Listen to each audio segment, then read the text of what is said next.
ازيكم؟ يا رب تكونوا زي الفل وزياده شويه.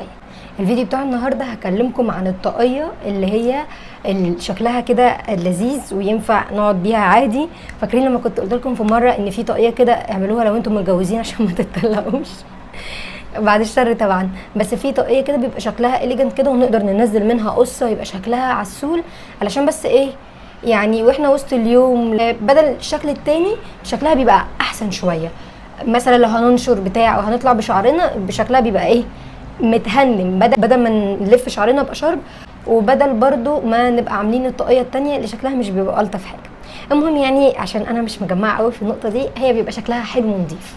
فيلا بينا اقول لكم على كام حاجه كده عشان في ناس فاهمه شويه انطباعات غلط عن الطاقيه، وبالمره اعملها معاكم.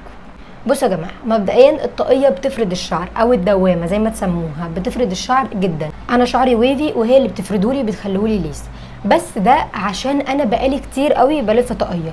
مش بقول ان انتوا هتقعدوا فتره طويله، بس انا مثلا كنت بلف طاقيه وشكرا، ما كنتش بعمل حمام زيت، ما كنتش بعمل حمام كريم. فالحاجات دي هتساعدكم ان انتوا تاخدوا وقت اقل في ان انتوا شعركم يتفرد بالطاقيه. طيب بالراحه، في ناس بتعمل الطاقيه اول مره، تاني مره، اول شهر، اول شهرين شعرها بينفش قوي، لان هو بيبقى كيرلي او بيبقى ويفي، فبتيجي الطاقيه تفرد الشعرايه. فالشعرايه عشان هي متعوده انها تبقى كيرلي كده ماسكه مجموعه شعر في بعضهم، هم مره واحده اتفرقوا.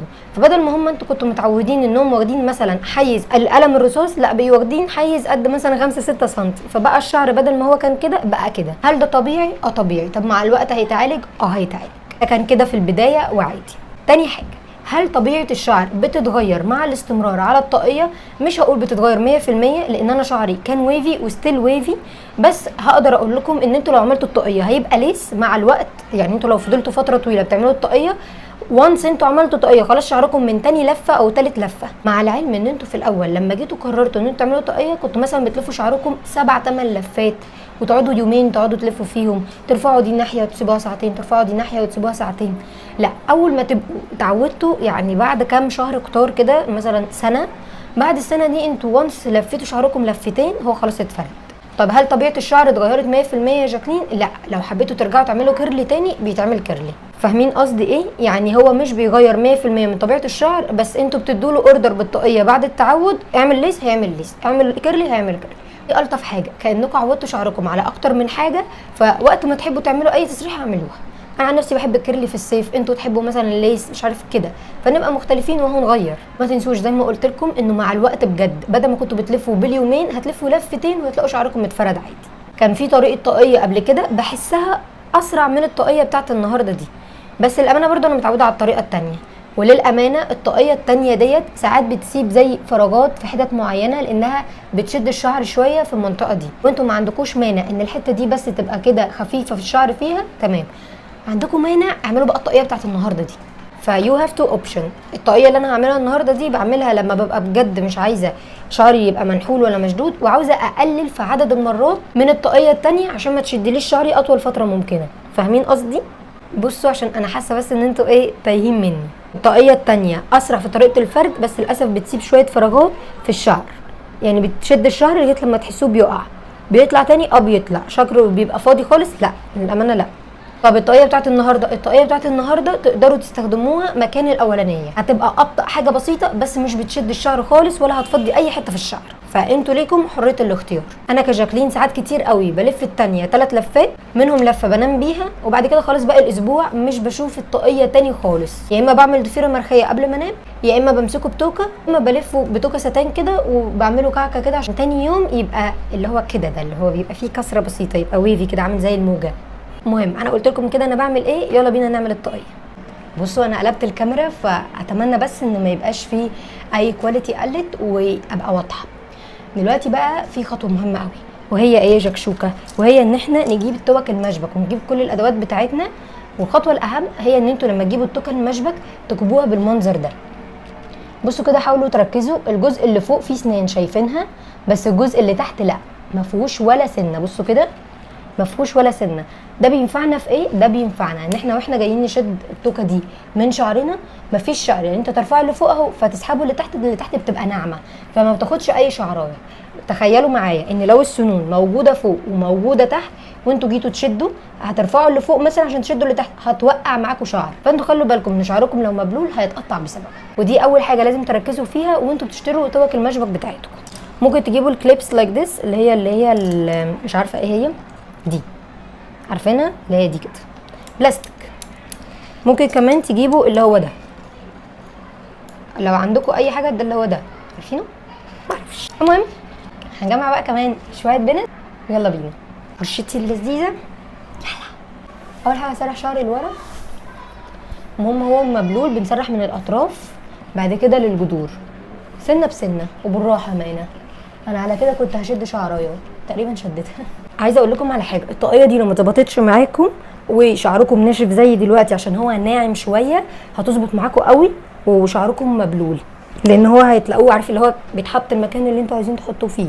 مشط هنقسم شعرنا بالنص عادي كاننا هنعمل الطاقيه الاولى، بس المره دي مش هنقوم ده لفوق ولا هنقوم ده لفوق، لا احنا هنقسمه بنص بجد كده. ده مش النص خالص يا شكشوكه، عايزين كده النص. المهم يعني انتوا هتبقوا قصادكم مرايه مش في التليفون، فتقدروا تبقوا شايفين احسن مني، وانا برضو بشوف في المرايه احسن. تمام كده، ده مش شاده الشعر في كده ولا في اي حاجه، فمش هيحصل الفراغ اللي حاصل هنا ده. بصوا شايفين الحته دي مش هتبقى بقى فاضيه، شايفينها؟ شايفين دي بسبب الطاقيه، عشان ابقى امينه. دي هتروح امتى؟ لو استخدمنا الطاقيه بتاعت النهارده دي او ما عملناش طاقيه خالص. كل حاجه ليها مميزاتها وليها اضرارها. الكيرلي ليه اضراره والليس ليه اضراره. لو استخدمنا دراير براشر اللي هي الاستشوار برضو ليه اضراره. لو استخدمنا طبعا الهيت اللي هي البيبي ليس ليها اضرارها. فكل حاجه ليها اضرارها. فانا بس ايه، احنا مختلفين. يعني احنا مختلفين، يعني انا مثلا شايفه ان ضرر زي ده ممكن حاليا ما بقاش معترضه عليه، المهم شعري يبقى لسه جميل. في حد تاني يقول لا طبعا مش هقبل بده، انا هعمله كيرلي وخلاص. فاحنا مختلفين، كل واحد شايف حاجه يعملها. المهم ده دلوقتي قدام كده سيبوه ملناش دعوه بيه، احنا هنلف مثلا الناحيه اللي هي الشمال دلوقتي. فاحنا هنجيب ده كده بمشط اكتر حاجه اسنانها ضيقه وتكون ناشفه كده، ماشي؟ ليه؟ عشان هو بيدخل بين الشعرايه وبيفردها. نرجع كده اهو. فين بقى الجزء اللي هو ده؟ هنجيب التوكه المشبك او البلاستيك او اي حاجه ونحطه هنا اهو. تمام كده الجزء ده اتلضم تمام. هنروح عاملين ايه بقى؟ ده يعدي من تحت اللي فيه التوكه، تاني اللي سايب يعدي من تحت اللي فيه التوكه. فده نروح ماسكينه كده اهو، طبعا سرحوه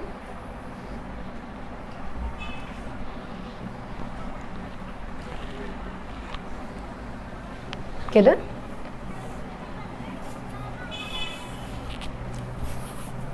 انا لو شايفه هبقى بسرح احسن من كده بكتير. تمام، يبقى كده عملنا ايه؟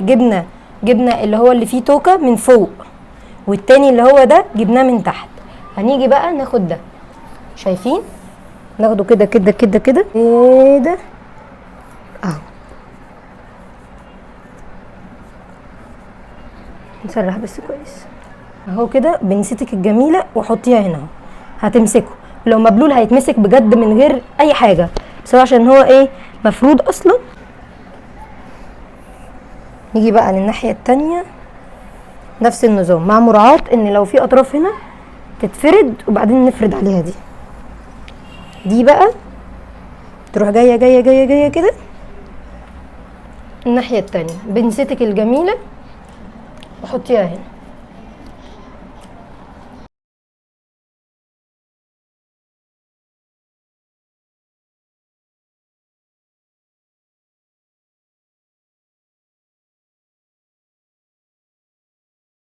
شكلها بيبقى عسول ازاي. ممكن تنزلوا قصه، يعني مثلا دي انا عندي دي قصه، انا ممكن اروح عامله لها كده.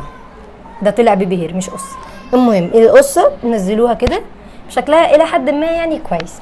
كمان الفرق اللي في النص ده كده بيخلي شكل الحاجه احلى. المهم ان هي بجد هتفرد شعركم وان انتوا بجد هتتبسطوا بيها، فاعملوها. اكتبوا لي في الكومنت اذا كانت سهله ولا لا، واكتبوا لي كمان اذا كنتوا هتعملوها ولا لا، لو عملتوها هتبقى عامله فرق في شعركم ولا لا. عايزه ان شكلي يكون حلو، مش عارفه، احس ان انا من غير القصه احلى. اوكي، انا دايما من غير القصه احلى. بس كده، اشوفكم في فيديو جديد، يا رب تكونوا انبسطتوا واستفدتوا. باي باي.